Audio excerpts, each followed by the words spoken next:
Alright, this is Lunatic Ultra and this is Peel P50, the smallest car in the world. As you can see, it's a single headlight, it has single wipers and a single door. You're looking at the left side of the car. Alright. Yeah, on the rear, here's the handle so you could lift it up and take it anywhere.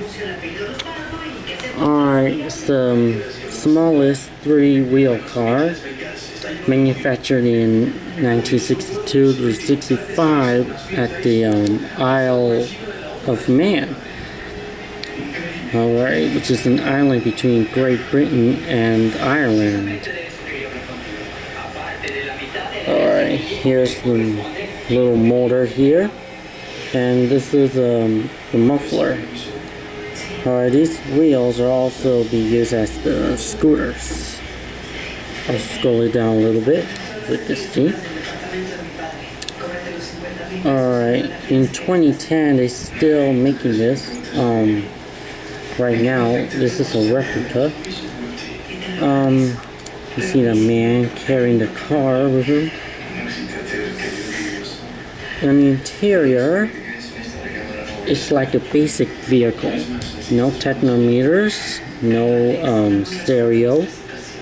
Those are like brake pedals and gas.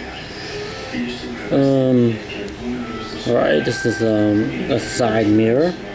It only has one. Alright, this is Peel Trident, the second smallest car, and it's two-seater vehicle with an attached basket where you can put all the things in there. And that's it. Alright, peace out, people.